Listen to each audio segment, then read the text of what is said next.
Assalamualaikum warahmatullahi wabarakatuh. Alhamdulillahirabbil alamin.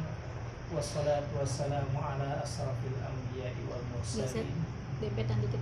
Sayyidina Muhammadin wa ala alihi wa sahbihi ajma'in.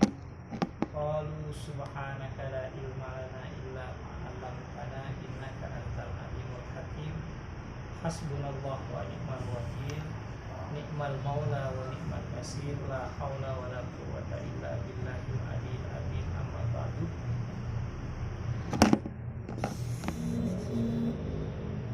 Pertama-tama marilah kita panjatkan puji serta syukur kehadirat Allah Subhanahu wa taala yang alhamdulillah berkat nikmatnya kita pada hari ini masih bisa mengaji yang insya Allah pada hari ini pengajiannya akan diisi oleh guru kita yaitu Ustaz Soleh Sofyan. Mudah-mudahan pengajian kita pada hari ini diberi kelancaran oleh Allah Subhanahu wa taala, diberi kemudahan kitanya untuk memahaminya, dan diberi keberkahan dan diberi kemanfaatan dari ilmu yang kita pelajari pada hari ini dari Allah Subhanahu wa taala. Amin amin ya rabbal alamin.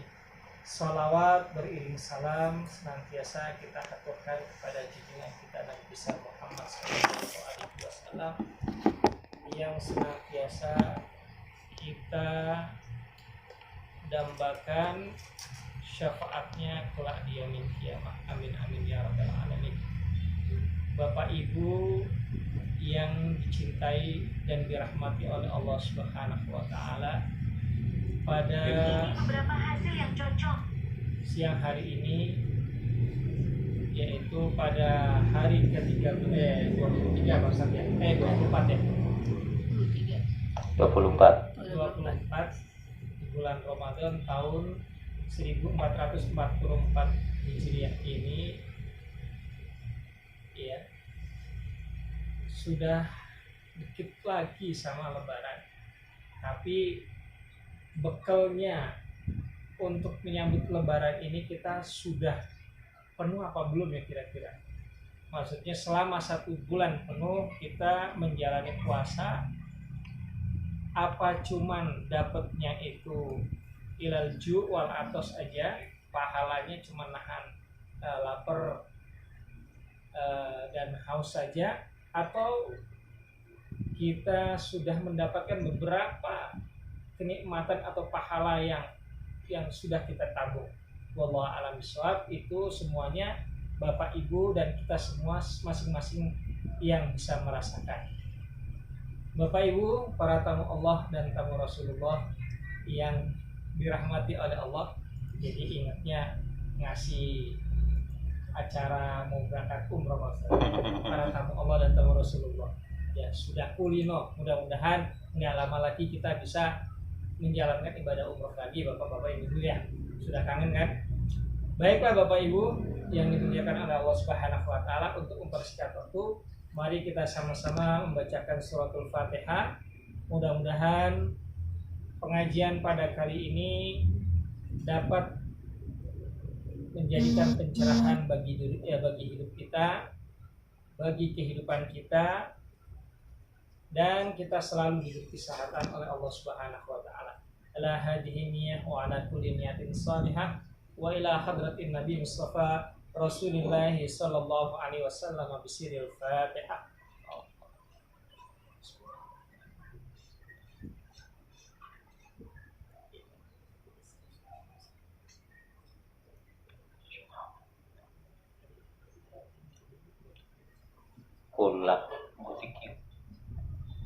Bapak Ibu yang dimuliakan oleh Allah Subhanahu wa taala, untuk kajian kita pada hari ini guru kita Ustaz Soleh Sofyan memberikan tema yang nyentrik. Biasanya temanya akhlak bla bla bla bla, tapi kali ini mudik yuk. Benar Pak Ustaz ya? Ya. Judulnya itu. Baiklah, kenapa sih Pak Ustadz bilang judulnya kok nyentrik banget, mudik yuk, nggak tema-tema yang lain. Ada apa sih Pak Ustadz? Kan mudik ya, paling kalau mudik kaitannya dengan mau lebaran, mau silaturahmi ke saudara dan sebagainya. Nah, kali ini apa sih mau dibahas tentang mudik Pak Ustadz? Ya. Monggo Pak Ustadz. Bismillahirrahmanirrahim. Assalamualaikum warahmatullahi wabarakatuh. Alhamdulillah wassalatu wassalamu ala Rasulillah wa ala alihi wa ashabihi wa mawala mabah. Satu kofar, dua anda yang saya muliakan. Tema sore hari ini mudik yuk, ya. Mau mudik atau pulang kampung itu terserah, ya. Kenapa saya angkat tema ini? Karena memang ini sudah 7 hari menjelang Idul Fitri. Biasanya saat-saat 7 hari itu kita sudah mulai pelan-pelan berbondong-bondong untuk pulang kampung. Sampai nanti di hari H-1 atau -2 itu jalan penuh, full, padat pulang kampung. Bahkan Ustadz Gofar bisa merasakan 2 tahun yang lalu, pas tahun yang lalu kita terjebak di Brexit. Brexit di mana itu? Brebes exit, ya. Itu berjam-jam Ustaz. Bahkan sampai dengan istri saya itu dari mulai pagi jam 8 sampai maghrib itu tetap ada di Brebes, nggak kemana-mana. Berhenti di situ. Baru kemudian maghrib, takbiran sudah berkumandang, baru kita sampai ke rumah. Padahal Brebes sampai ke Tegal itu perjalanan nggak sampai 1 jam, dari pagi sampai sore. Nah, memori itu terbayang dong di kita. Robana kayaknya asik banget ya, walaupun bermacet-macet ria. Ada yang pulang ke Jawa, ada yang pulang ke Jawa Timur, ada yang pulang ke Sumatera, ya, ada naik pesawat berantri-antri ria. Itu judulnya adalah mudik. Saya tidak akan kaitkan dulu dengan kondisi COVID-19 ya, kemudian akhirnya kita disarankan oleh pemerintah untuk tidak melaksanakan mudik dalam hakikat pulang kampung itu sendiri. Tapi saya ajak dulu makna dari mudik itu sendiri. Mudik itu berarti kembali dari tempat asal kita dulu. Dulu kita lahir di kampung halaman, dilahirkan oleh seorang ibu, didampingi oleh seorang ayah, di mana ibu yang menyusui kita, ibu yang membesarkan kita, ibu yang menyimpan kita di alam rahim selama 9 bulan, kemudian membesarkan kita didampingi seorang ayah yang berangkat pagi pulang sore, nyari uang, mungkin dia ke sawah, mungkin dia ke kebun, mungkin dia ke pasar, dan seterusnya. Tinggal di rumah yang sederhana yang namanya kampung halaman. Berarti halamannya ada di kampung. Jalannya gak bagus, mungkin bukan jalan aspal, tapi jalan bebatuan. Rumahnya pun sederhana, tidak menggunakan lantai keramik seperti ini, hanya plesteran saja. Bahkan dulu seingat saya, dapur belakang rumah saya itu masih bentuknya tanah. Kalau kita ke kamar mandinya gede banget, bisa buat renang kalau anak Jakarta. Kadang dulu kita ngangsu, ambil air, nimba pakai ember, diambil, kemudian taruh lagi, masukkan ke dalam lubang. Nah, lubang itu nyalur ke kolam kita, pure, tidak boleh mandi sebelum nimba. Jadi satu anak itu wajib nimba 7 kali timbaan, maka kita baru boleh mandi. Yang tidak nimba, besoknya harus 2 kali lipat, 14 kali nimba. Maka dia harus bangun pagi.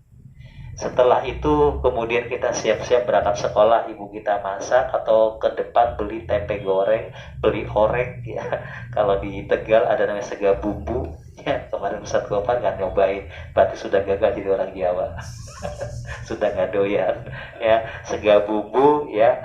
Untuk makan tempe yang digoreng oleh emak saya, oleh ibu saya yang dibeli di luar, saya dan adik-adik dan kakak-kakak itu harus nimbang-nimbang. Dua tempe timbang-timbang mana yang lebih berat. Yang berat itu yang kita ambil. Yang kasihan yang terakhir, kenapa kebagiannya paling kecil. Kemudian yang paling jadi rayahan kita itu adalah ras-rasanya tempe. Iya, gorengan tempe itu kan punya tepung-tepung remukannya. Itu jadi rebutan kita. Campur dengan kecap, ya Allah sedap banget. Kalau hitung-hitungan kita itu kan sederhana, Ustaz Ghaffar. Besar di kampung halaman yang kampung tanahnya tidak beraspal, jalannya tidak beraspal, rumahnya sederhana, nggak ada AC-nya, tidurnya pun kalau kita tidur itu reot, kemudian 2 lantai tidurnya 2, bawah adik kita kakak di atas, dua-duaan kita tidur, mandinya juga antri, pakai harus nimba juga, makanya pun sederhana. Tapi saat kemudian kita pergi terbang jauh ke Jakarta, bekerja, cari uang, ya, bekerja, kemudian cari rizki, ya, kita ketemu dengan kebahagiaan loh. Kita ketemu dengan kemewahan hidup yang ada. Ustaz Ghaffar, mohon punten, kamarnya ada AC-nya enggak? Ada. TV-nya gede apa kecil? Sedang. Gede lah saya lihat. Via pakai internet. Rumahnya keramik semua dari depan belakang. Indah bukan? Kayaknya aduh asik banget. Mobil ada, ya, mobilnya ada, ya, mobilnya ada, semuanya fasilitas ada. Di kampung dulu waktu di Pekalongan, Ustadz Ghaffar, kira-kira zaman kecil punya motor apa tidak? Boten. Anak-anak sepeda ontel, ya, sepeda ontel. Tapi segala fasilitas yang ada, mobil yang mewah, anak-anak yang nyenengin, istri yang soleha, rumah yang besar, perusahaan yang jalan mapan, kantor dengan karyawan yang ada, tidak mampu mewakili kerinduan kita untuk mudik. Tidak bisa mewakili kerinduan kita untuk mudik pulang ke kampung halaman kita. Kenapa? Karena memang mudik itu adalah babnya adalah bab ruh, bab batin, bab ikatan kita dengan yang pernah mengingat kita dengan jiwa, yang pernah mengikat kita itu dengan curahan hati dan curahan rasa. Siapa? Emak kita, bapak kita, ibu kita. Maka kalau ikatan itu pernah diikat oleh orang tua terhadap anaknya, maka ikatan itu tidak bisa dikalahkan dengan ikatan yang sebagus apapun dari unsur dunia, dari unsur harta. Pasti ada kerinduan. Nah, kerinduan inilah yang kemudian orang-orang bersusah-susah untuk pulang kampung walaupun macet, walaupun berjam-jam ada di jalan tol, walaupun kemudian berdesak-desakan naik bus, walaupun kemudian harus antri beli tiket kereta api jauh sebelum masa mudik itu datang. Jadi pulang kampung itu menjadi naluri pada kita semuanya. Kenapa menjadi naluri? Karena mudik itu menjadi bagian daripada bab yang akan membuat idkhalus surur. Maka mudik harusnya memang diisi dengan yang bernama unsur-unsur yang membuat senang batin kita. Unsur-unsur yang membuat senang batin kita. Apa itu? Yang pertama adalah idkhalus surur. Memunculkan kebahagiaan kepada orang yang akan kita kunjungi, yang akan kita datangi, dan idkhalus surur untuk diri kita sendiri. Ada kebahagiaan untuk mudik. Coba lihat. Karena munculnya idkhalus surur, maka memberi pada saat itu jauh lebih mengasihkan daripada terima. Memberi jauh lebih mengasihkan daripada terima. Tadi Ustaz Ghaffar datang ke sini bawa apa? Amplop untuk yatim piatu. Ternyata memberi Ustaz Ghaffar saat ini pada bab-bab yang bernama mudik itu jauh lebih menyenangkan daripada yang terima. Iya, saya mau ngasih. Orang berantri-antri di bank untuk nukerin receh. Kalau ditanya buat apa? Nyari orang kampung, saudara, ponakan, kakak, adik. Ini duit dikepelin buat apa itu? Buat emak saya. Ini duit buat apa? Buat bapak saya. Ustaz Gofar jangan sedih. Beliau tidak terima uang, tapi terimanya doa. Ya. Ya, Mbak Ana juga sama itu. Ya. Kalau saya masih senang dikasih, karena masih ada dua-duanya. Ya. Itu kalau surur, berapa orang yang berantri-antri kemudian membeli pakaian di pasar, di Tanah Abang beli sarung, seabad banyaknya uang, seolah-olah uang yang kita kumpulkan 1 tahun itu habis saat itu juga. Nanti habis Lebaran habis. Kalau ditanya buat siapa itu pakaian, yang baju jarit itu buat emak saya, yang sarung pakai merek boleh nggak kira-kira ya? Hah? Oh, nggak usah. Ya, yang sarung yang paling bagus itu buat bapak saya. Nah, tapi kalau nyebut biasanya barangkali nanti ada endorse itu. Di endorse ya. Ya. Iya, yang paling bagus apa merek sarungnya buat siapa? Buat bapak saya. Kan? Pecinya yang paling mahal buat ayah saya, buat bapak saya. Terus yang bajunya buat kakak, buat adik semuanya. Kita cuma nyisain 1 helai pakaian buat kita doang. BHS. Enggak lah, saya nggak begitu suka BHS. Saya lebih suka BHS yang dikasih, itu aja. Ya. Coba, semuanya dibeli untuk orang lain. Kenapa? Makna mudik itu kembali kepada idkhulus surur. Jadikan mudik itu membuat senang orang lain. Boleh dipotong nggak Pak Ustaz? Boleh, kalau disembelih ya jangan. Pak Ustaz, kalau tadi Pak Ustaz ngomong id balik kampung, berarti sebenarnya balik kampung itu entah nanti penjabarannya fitrah kita dan sebagainya, nanti Pak Ustaz yang dijabari. Berarti kembali kan Pak Ustaz? Bukan berarti pulang kampung itu hanya pulang kampung jasa kita ke kampung dan sebagainya. Bisa dimaknai mungkin itu ya kembali kepada kebaikan dan sebagainya. Ya. Sebenarnya makna Idul Fitri itu bukan kembali. Id itu artinya adalah hari raya. Al-Fitr itu artinya namanya futur. Futur itu artinya makan. Jadi ketika Idul Fitri, hari raya, hari besarnya umat Islam, di mana wajib hukumnya makan, haram untuk berpuasa. Nah, ini makna secara etimologi bahwa Idul Fitri adalah hari kebahagiaan. Karena hari kebahagiaan itulah tidak boleh ada satu orang pun yang sedih pada saat itu.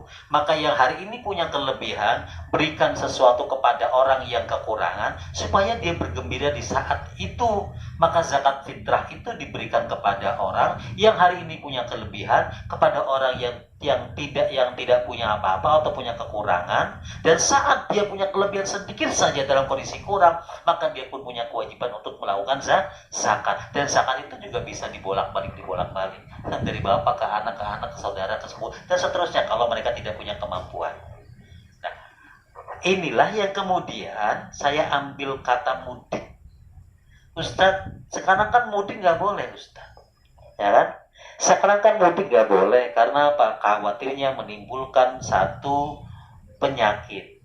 Ya, tadi sudah saya katakan, syarat mudik itu adalah idkhulus surur, memunculkan kebaikan. Tapi kalau memunculkan keburukan ketika kita pulang kampung, maka syarat dari mudik itu menjadi masalah. Menjadi masalah. Ya, pulang kampung nyenengin orang tua, pulang kampung nyenengin bapak, nyenengin emak, nyenengin saudara. Tapi kalau kemudian pulang kampung menimbulkan kekhawatiran, menimbulkan penyakit, membawa penyakit, kita menjadi carrier penyakit, maka mudik itu menjadi amrun yang tadinya sunnah menjadi permasalahan yang menimbulkan keharaman pada mudik itu sendiri kalau membahayakan orang lain. Lalu bagaimana dengan mudik yang sebenarnya Ustaz? Nah, yang Ustaz tadi Ustaz Gofar tanyakan, lalu bagaimana Ustaz? Mudik yang secara luas, tidak hanya etimologi saja, maka mudik secara istilahi adalah kembali kepada kampung akhirat. Kembali kepada kampung akhirat. Kampung akhirat itu apa? Jalan kebaikan menuju akhirat. Jadi yang hari ini secara fisik tidak pulang kampung, tetap saya ajak mudik yuk. Jadi makna ajakan saya mudik yuk, tolong terjemahkan bahwa Anda yang hari ini tetap di Jakarta, tetap di Depok, tetap di Sawangan, Anda juga bisa mudik. Mudiknya apa? Ke kampung akhirat. Kun fid dunya ka'annaka gharib aw 'abirus sabil. Jadikan engkau di dunia itu seperti seakan-akan orang yang asing atau seperti orang yang mengembara. Engkau kemana-mana mengembara, tapi bagaimanapun senangnya dalam pengembaraan, bagaimanapun bahagianya dalam pengembaraan, kebahagiaan itu bersifat sementara kalau tidak dipakai untuk engkau kesenangan mudik ke kampung halamanmu yang bernama akhirat. Jadi yang ada hari ini di Bekasi, di Jakarta, di Sawangan bisa mudik. Kemana? Kampung akhirat. Dengan cara apa? Bikin sesuatu yang bikin Anda bahagia untuk sampai di akhirat. Telepon emak kita. Kirim sesuatu ke orang tua kita. Tetap kalau biasanya kirim makanan ke kampung, kita kirimlah. Mungkin bisa menggunakan ya jasa paket, atau bisa menggunakan jasa ojol, ya ojek online, atau apa. Kalau kirim foto doang ya. Foto doang itu nggak bikin kenyang, Pak. Dan sepertinya sudah bosan. Le, pulang ya le, ya kan. Orang iso mah, ya wis ora apa-apa, sing penting duite balik. Ngono to. Iya, emak sekarang kan lebih pinter ya. Ya. Sing penting itu datang. Artinya itu membuat gembira-gembira orang lain dalam kondisi apapun. Mudik itu menjadi bagian daripada tradisi, tetapi juga menjadi sebuah fitrah pada diri manusia. Ketika kita sering ke luar negeri, tradisi mudik orang Indonesia itu dianggap hal yang fenomenal. Kita ke Singapura, kita ke Hong Kong, Taiwan, bahkan Turki. Itu kalau udah nyebut Indonesia itu ada bab mudik. Mudik. Mereka tahu kalau Indonesia itu punya tradisi pulang kampung yang tidak ada di negara lain. Ada di India, ada di mana ada, tapi tidak sedahsyat di Indonesia. Di Indonesia itu paling dahsyat. Mudiknya tuh mungkin hampir ya seluruh wilayah Indonesia mengalami bab yang namanya mudik, dari ya perpindahan penduduk dari satu wilayah ke tempat wilayah yang lainnya, terutama wilayah Jabodetabek, mudik ke kampung halaman di beberapa pelosok belahan Indonesia ini. Dan itu Ustaz. Nah, kalau memang ternyata bab mudik itu ada, maka harusnya kita melakukan satu perbuatan yang baik. Adab safar. Adab safar itu yang pertama, niatkan safar itu untuk jalan kebaikan. Yang kedua, sekiranya engkau ketika mudik itu berpuasa, maka ada dua pilihan yang bisa Anda lakukan. Kalau di dalam kitab yang sederhana Safinah atau Fathul Qorib itu diterangkan bahwa sekiranya engkau mampu untuk berpuasa, maka berpuasa jauh lebih afdol daripada membatalkan puasa. Tapi sekiranya kemudian engkau merasakan beratnya masakoh berpuasa, sehingga beratnya perjalanan itu akan mengurangi kualitas puasamu, maka membatalkan itu lebih utama daripada meneruskan. Ya. Dua, dalam perjalanan mudik itu seyogyanya Anda menjaga sesuatu dari yang membuat dosa. Tutup aurat. Ya, biasanya kan kalau pulang kampung, gerah Pak Ustaz, buak gitu kan, kelihatan kemana-mana ya. Nah itu. Tiga, lakukan sholat. Tidak ditinggal, karena bab mudik ini adalah bab mencapai kebaikan dan sedang melaksanakan amar kebaikan di hadapan Allah Subhanahu wa taala. Zuhur bisa boleh dijamak dengan asar, maghrib boleh dijamak dengan isya. Jangan pernah meninggalkan sholat dalam perjalanan di kondisi apapun, karena tidak ada pengganti sholat kecuali dengan qadha. Kecuali dengan qadha. Qadha pun memiliki dua kondisi.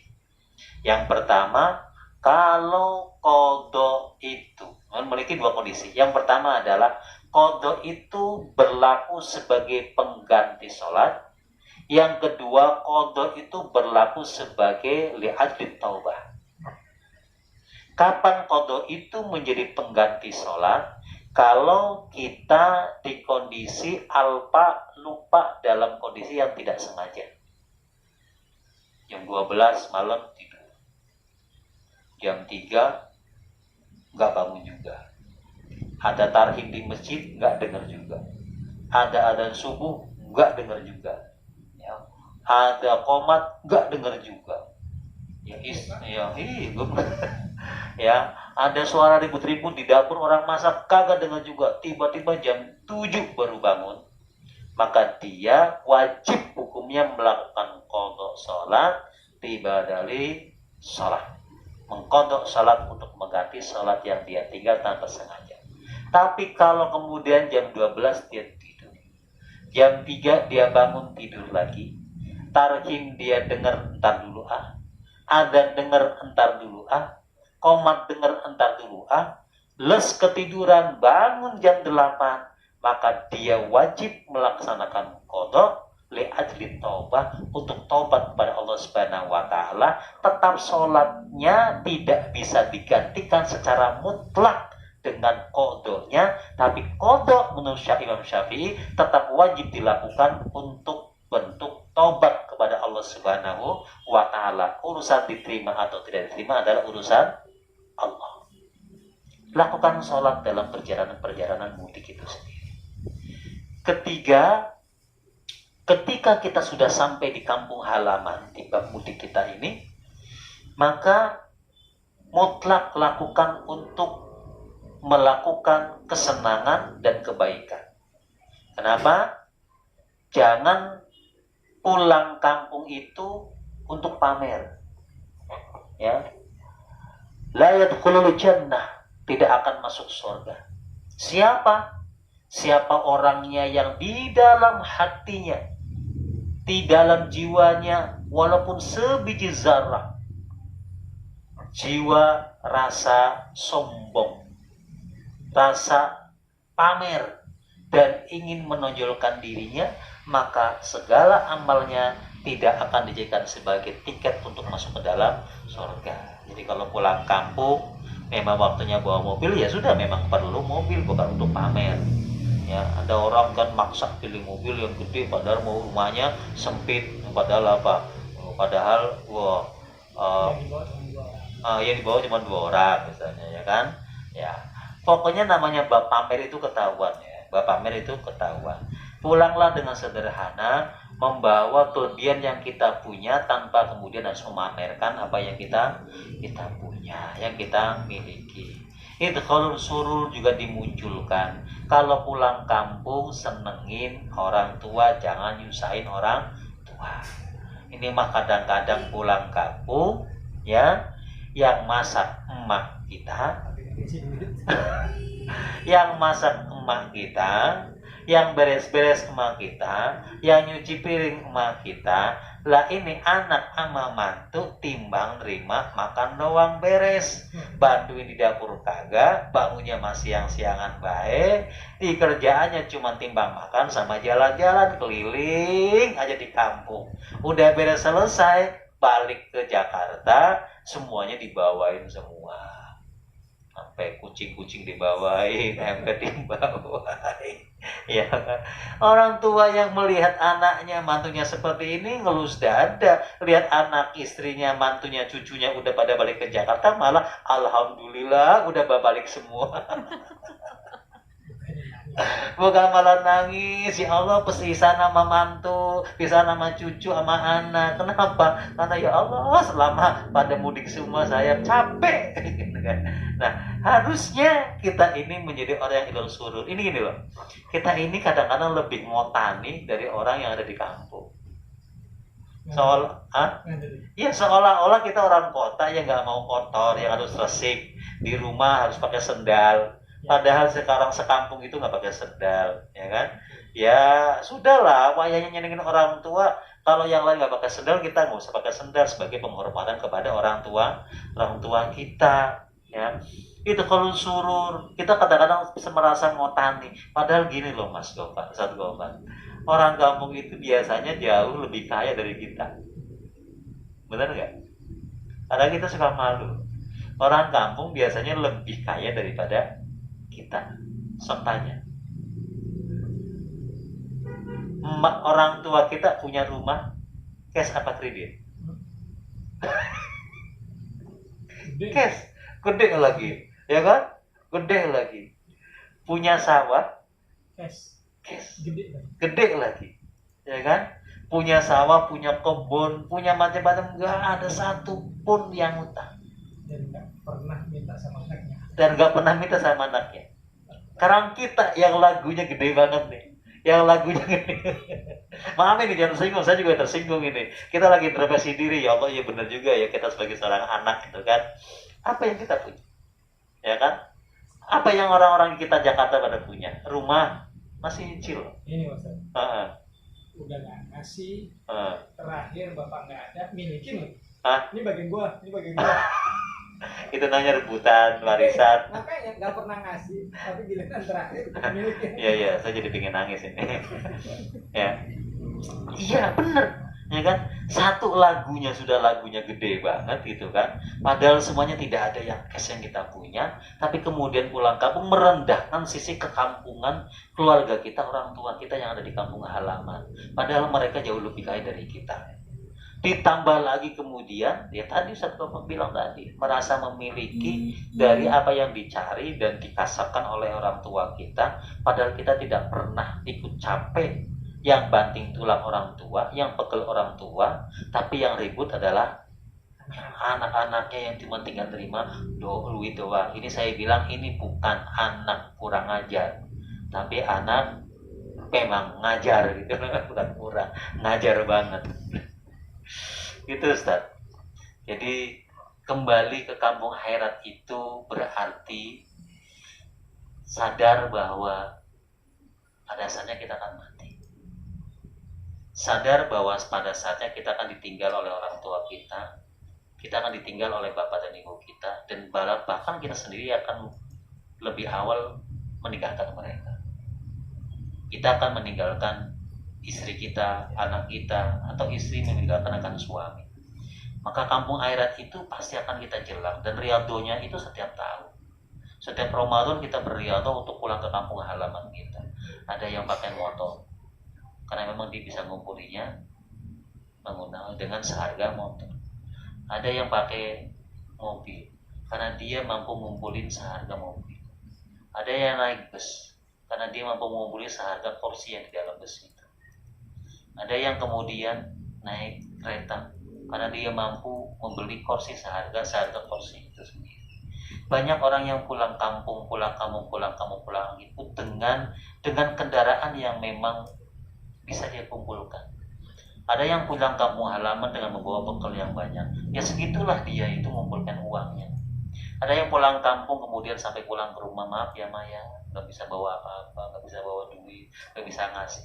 Karena memang barangkali ketika kemampuan dia selama dia merantau di kampung, di merantau di tanah rantau, hanya segitu yang dia dapat.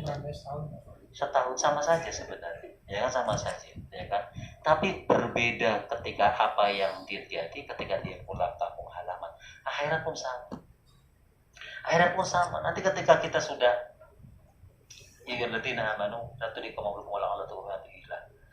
ketika kemudian kampung halaman itu sudah sampai, Allah sudah kita peringatkan, Allah sudah memberikan kepada kita, jangan jadikan anakmu, bojomu, ya, lupa untuk mikir kepada Allah Subhanahu wa taala. Yang demikian itu termasuk orang-orang yang khosir, rugi. Ketika kerugian datang itu akan dimunculkan kepada orang-orang yang sudah masuk dalam kubur. Fayaqula rabbi laul akhiratani ila ajalin qarib. Fasaddaqu wa kum minas sholihin. Nah, itu kalimat as-sadaqah itu yang menggelitik sama saya. Ketika orang di alam kubur itu kemudian teriak, "Ya Rob, kalau berkenan bagian saya deh. Kalau berkenan bagikan saya lagi, itu bangunkan saya lagi." Mau ngapain sih kalau ditanya? Fasaddaqu wa kum minas sholihin. Saya ingin sedekah. Saya ingin sedekah. Dia lupa bahwa dia belum sedekah ke emaknya. Dia lupa dia sedekah kepada bapaknya. Dia lupa dia tidak sedekah kepada orang lain, kepada yang lain-lainnya. Pelit, dia tidak mengeluarkan apapun. Akhirnya dia ingin bangkit dalam kubur. Kenapa? Ternyata bekalnya kurang. Ternyata uangnya kurang. Kan banyak orang itu pulang kampung itu kan aras-arasan kan, agak malu-malu. Ya Allah, ketemu emak malu, ketemu bapak malu. Kenapa? Bekalnya nggak ada. Mah, tinggal 100.000 doang, Mak. Giliran mau balik ke sini, yang 100.000 masih ada nggak, Mak? Pinjam dulu. Itu saya pernah. Iya. Saya jujur. Saya jujur Ustaz, tahun-tahun 98-an saya sudah pulang dari Lampung dulu. Saya tuh gagah banget kalau pulang kampung itu ngasih duit ke emaknya lebih awal. Pak, tapi giliran mau balik ke Jakarta, Mak, ada duitnya. Itu duit yang itu masih utuh. Ada itu dikasih ke saya lagi. Udah, mama nggak butuh lah gitu kan. Dibawa lagi ke Jakarta. Itu kan sebenarnya kalau orang bilang itu saya tuh kayak ditimpuk palanya. Iya, balak kecil,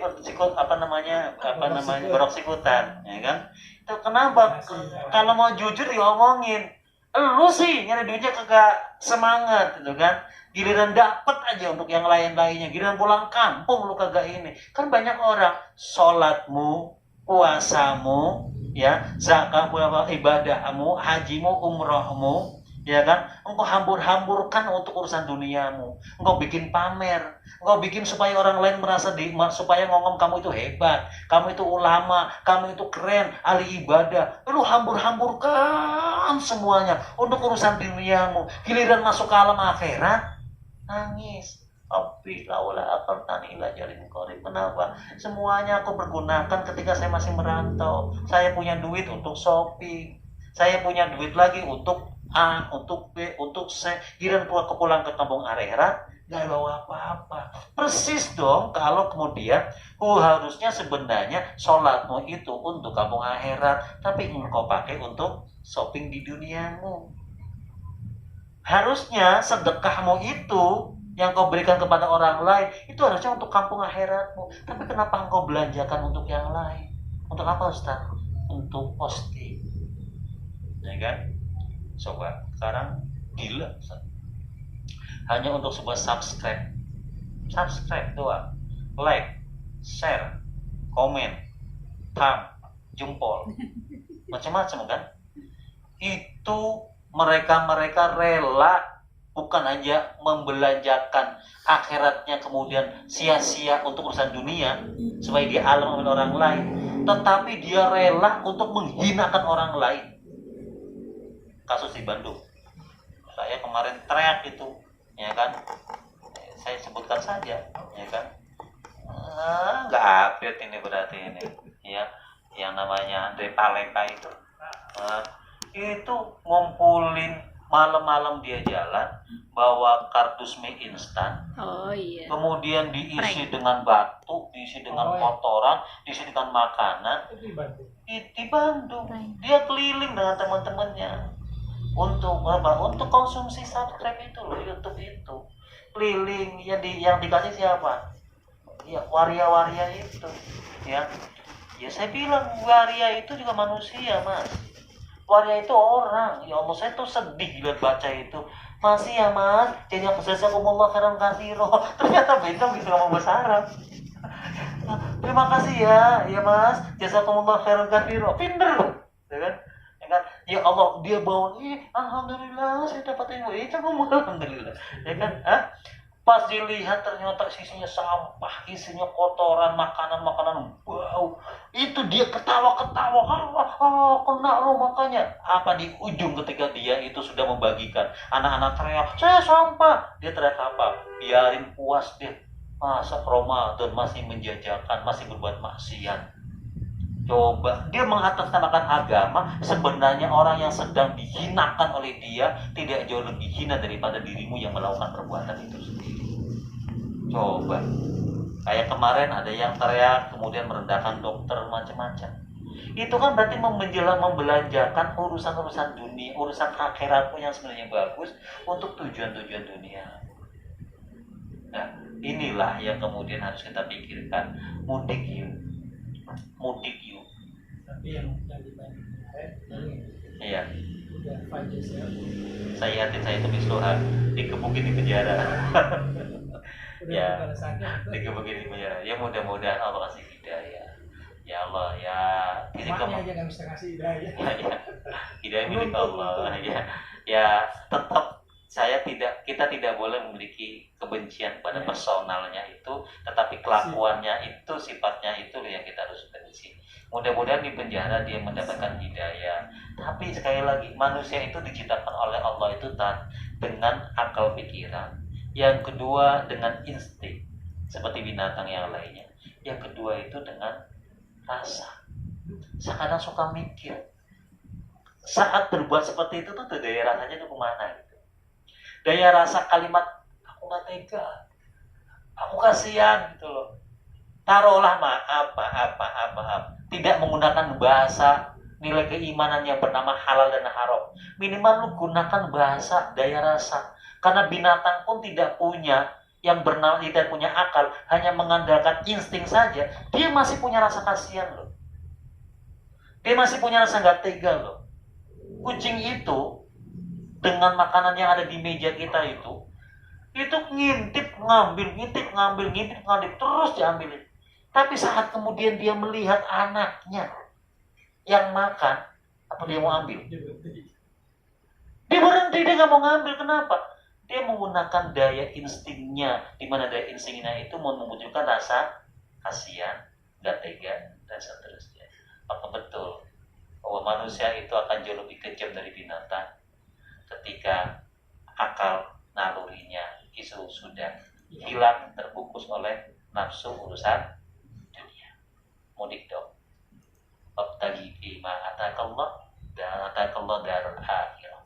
Wala tansa nasibaka minad dunya.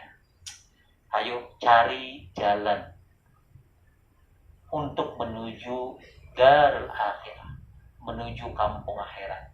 Sampai kemudian satu akhirat engkau harus cari kebahagiaan di sana, sehingga ketika kebahagiaan itu muncul, kau tidak akan pernah menyesal selama kau hidup di dunia.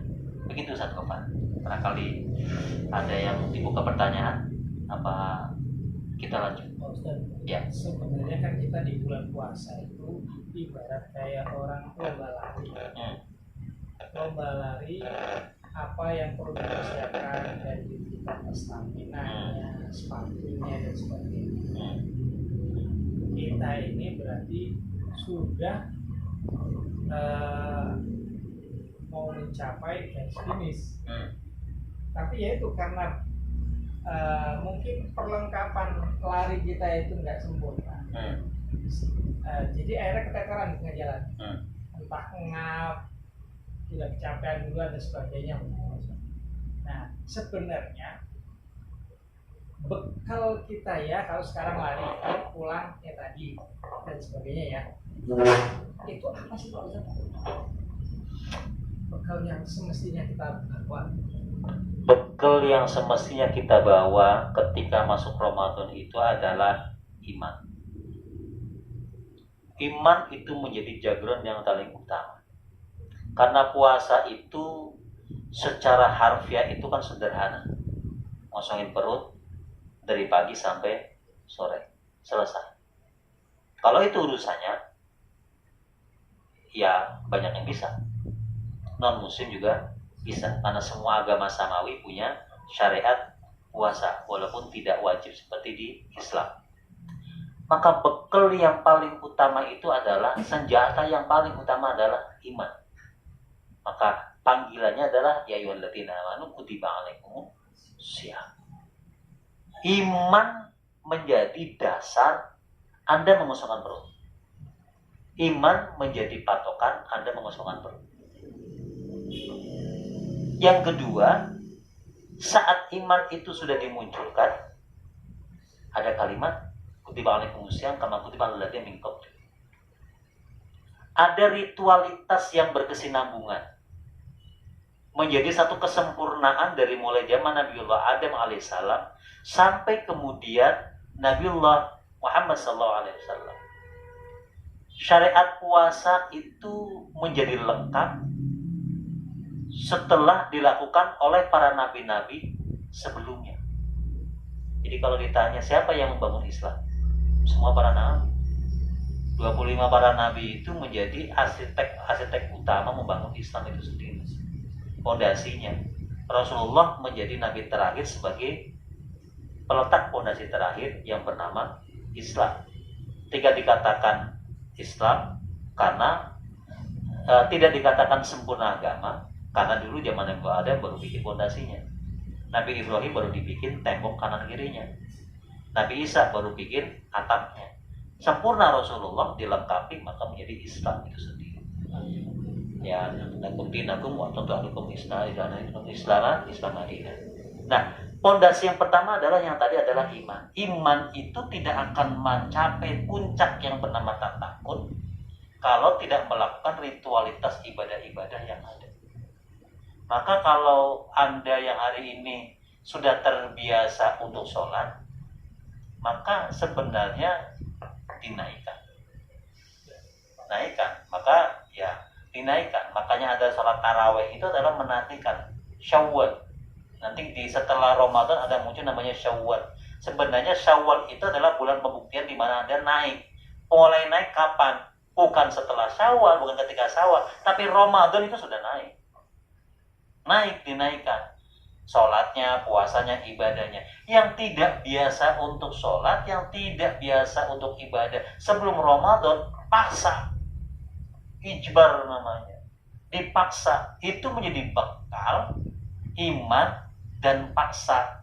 Maka hukum syariat itu, Ustaz, kalau dalam bahasa fikih itu namanya hadud taklif. Batas pembebanan. Namanya beban itu berat. Orang kalau mikul itu pingin dilepas. Kenapa? Pegel. Sholat itu ya berat. Milih bangun pagi sholat atau bablas tidur. Kalau bukan iman yang bicara, pingin bablas tidur. Milih sholat atau nggak sholat. Kalau tanpa menggunakan iman, ya pilihnya nggak sholat. Milih puasa atau nggak puasa. Kalau tidak ada iman, maka lebih memilih nggak puasa. Maka semua konotasi ibadah itu biasanya kecenderungannya adalah hadut taklif. Baru kemudian melaksanakan hadut taklif itu menjadi tatakun. Tatakun inilah yang nanti akan memunculkan namanya halawatul iman. Halawatul itu iman itu apa? Kenikmatan dalam melaksanakan yang tadinya menjadi satu beban agama menjelma menjadi kebutuhan dalam beragama. Seperti tahajud. Apa saja. Jadi kalau mau mengukur takwa Anda sudah naik apa belum, imannya sudah naik kelas apa belum menjadi takwa, kemudian nanti berakumulasi menjadi sebuah nilai keihsanan, nilai kebajikan, nilai kemuliaan, di mana orang lain tuh kalau lihat kita tuh senang. Orang lain tuh lihat kita tuh asik banget. Kenapa? Di dalamnya ada ihsan. Ada kebajikan-kebajikan yang tidak hanya kita doang yang menikmati. Iman itu kan kita doang yang nikmati, Ustaz. Gitu kan? Takwa juga kan iman kita yang nikmati nih. Ada orang berasik masuk dengan sholat malam, kan kita yang nikmati. Tapi kalau kemudian iman naik, muncul yang namanya ihsan. Ihsan itu yang bersifat kolektivitas. Imannya ada, takwa ada, muncul yang namanya sifat yang disebut dengan keihsanan, kebajikan sosial yang tinggi. kebajikan sosial yang tinggi. Maka Ramadan itu banyak orang sedekah, Ramadan itu banyak orang yang zakat. Karena apa? Munculnya ihsan itu akibat dari mengasah keimanan yang tinggi, rajin sholat, rajin puasa, rajin bangun malam, puasa tiap hari, sahur iya, tarawih iya. Muncul yang namanya ihsan. Gak usah disuruh lu sedekah deh. Pasti lu sedekah, lu pasti mikir lah. Di jalan itu kita lebih kasihan sama orang dibanding di luar ketika Ramadan itu sendiri. Jadi apa yang kita harus lakukan di Ramadan? Lu asah, Anda paksa kalau belum biasa, sampai kemudian memunculkan kenikmatan ladzatul iman. Nikmatnya iman itu dari prosesnya Anda sholat. Anda sudah nikmat sholat dulu, udah nikmat terus kayaknya enak banget. Pasti dengan sendirinya akan memunculkan keihsanan secara bersama. Jadi kalau lihat, maaf, saya tidak nyenengin di hadapan istri saya. Gak usah salahin istri, salahin diri saya. Berarti saya belum kuat dalam nilai keimanan. Buktinya ihsan saya belum menjadi nilai kebajikan di depan pasangan kita. Kalau saya masih musuhan dengan tetangga saya sih, boleh jadi takwa kita masih belum naik, maka nilai kebajikan kita yang bernama ihsan itu belum berpendan kepada tetangga yang lainnya. Maka mustahil kalau ada orang ngaku iman, ada orang ngaku takwa pada Allah Subhanahu wa taala, tapi tidak ada keihsanan di sana. Pasti ada yang bermasalah, yang berujung adalah hanya sebatas ngaku-ngaku doang. Dan dari hal yang Pak Ustadz sampaikan, saya jadi teringat, kalau nggak salah di kitab Ihya Ulumuddin Ya, betul. ada 3 atau 4 yang satu adalah rojulun yadri wa yadri annahu yadri. Ikuti yang bagian itu Pak. Ya. Yang apa namanya? Seseorang ngerti, kalau dia ngerti bahwa dia ngerti, maka ikuti. Ada lagi rojulun la yadri annahu la yadri. Ada orang yang tidak tahu, tapi dia tidak tahu kalau dirinya tidak tahu. Nah, yang kayak begini tegur. Yang ini tegur. Ada orang yang tahu bahwa dirinya adalah tidak tahu. Nah, ada orang yang tidak tahu kalau dirinya tahu. Kalau dirinya tahu, saya itu pintar, tapi dia nggak tahu kalau saya itu pintar. Nah, yang kayak seperti ini adalah harus dipecut, supaya Anda harus ungkapkan ketahuan Anda, supaya orang lain memanfaatkan keadaan Anda. Yang repot itu adalah ada orang yang tidak tahu, tapi dia tidak tahu kalau dirinya nggak tahu. Ini namanya ngeyel atau keminter. Ya, yang keminter begini yang repot. Nah, begitu Ustaz Gofar. Ada sesi pertanyaan, Bu? Sudah jam berapa sekarang, Bu? Jam 5 kurang 4. Jam 5 kurang 4. Ya. Maka Ustaz Gofar mau menelurkan pertanyaan atau mau memberikan resume, silakan. Pak Ustaz, mungkin kalau mau ada tambahan, gimana Pak Ustaz? Ya, sahabatku yang dirahmati Allah Subhanahu wa taala, ini tambahan sebagai closing atau bagaimana? Gimana Bu Ana? Closing. Ya, dari closing ya. Sahabatku yang dirahmati Allah Subhanahu wa taala, siapapun pasti akan pulang kampung. Entah pulang kampung dalam arti kita kembali ke kampung halaman kita, di mana kita dulu pernah dilahirkan, atau kita kembali kepada kampung akhirat, di mana kita memang sudah tercatat menjadi bagian daripada penduduk akhirat pada Allah Subhanahu wa taala. Ini yang menjadi suatu kenyataan pada diri kita semuanya. Setiap tahun kita pulang kampung, kemudian kita mencari kebahagiaan ketika kita pulang kampung. Kita beramal soleh, maka hari ini yang sudah kadung pulang kampung, jadikan pulang kampung itu sesuatu yang menyenangkan orang lain, menyenangkan keluarga, menyenangkan orang tua. Bagi yang hari ini tidak pulang kampung, yakinlah bahwa hari ini juga Anda sedang pulang kampung, walaupun secara fisik Anda tidak pulang ke kampung halaman di mana Anda pernah dilahirkan. Pulang kampung secara hakikat yang sebenarnya adalah mereka-mereka yang mampu dan mau untuk mengingat akhirat-akhiratnya, kemudian mengajak tetangga saudara kita untuk mengingat kepada akhirat, kemudian mengajak orang tua kita untuk kembali ke akhirat, kemudian berbuat sesuatu yang menjadikan amal-amal kita, perbuatan itu akan sampai di akhirat.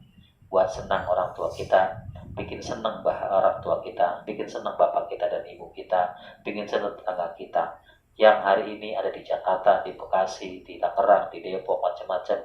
Yuk bikin aura-aura kepulangan kampung kita.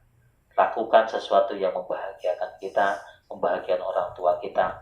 Walaupun kita tidak pulang kampung, masih ada video call, masih ada WhatsApp, kemudian kita ngobrol di sana. Sekali lagi, tetap tunjukkan daya bakti kita kepada orang tua kita, walaupun kita tidak bersatu dengan orang tua kita. Mudah-mudahan suatu saat nanti kita bisa pulang kampung, kita bisa peluk emak kita bisa peluk ibu kita bisa mencium tangan emak dan bapak kita bisa ajak bapak jalan-jalan ke mall, jalan-jalan ke pantai, ajak makan sate, ajak makan soto, ajak jalan-jalan ibu kita, atau kita ajak ibu untuk beli jarit di pasar yang ada di kampung sana. Mudah-mudahan itu terjadi dengan secepat mungkin dengan izin Allah Subhanahu wa taala.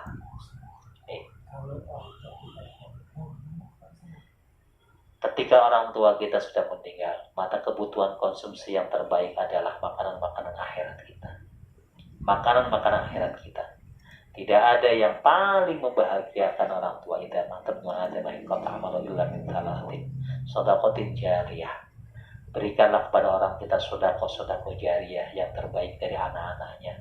Karena anta wa maluka li abika. Engkau dan hartamu adalah milik bapakmu, milik orang tuamu, walaupun engkau sudah berkeluarga, karena engkau milik orang tuamu. Jadikan sedekah-sedekah itu yang membahagiakan orang tuamu. Dibikin wakaf Quran, bikin wakaf apapun, ini untuk bapak saya, ini untuk ibu saya. Yang kedua ilmu intakofi, Ustadz Gofar dulu pesantren di Darul Rahman sekian 6 tahun, dibiayai oleh orang tua, ditengok oleh orang tua. Jadikan ilmu-ilmu itu manfaat untuk saudara, untuk tetangga, untuk istri, untuk anak. Saat manfaatan itu muncul, maka yakinlah orang tua yang nyekolahin kita akan merasakan siraman-siraman kebahagiaan untuk orang tua kita. Kemudian waladun sholihiyat ulah. Terlepas dari kontroversi siapakah yang waladun sholihiyat ulah, apakah orang lain yang soleh atau anak kandung yang soleh, tetapi pada intinya adalah jadilah anak yang soleh. Anak yang soleh adalah harta yang terbaik yang dimiliki oleh orang tua kita. Orang tua kita punya rumah nikmatnya ketika ada dalam rumah, Ustaz. Orang tua punya mobil nikmatnya ketika naik mobil. Orang tua punya baju yang baru, yang mahal nikmatnya hanya ketika dipakai, itu pun kalau dilihat oleh orang lain.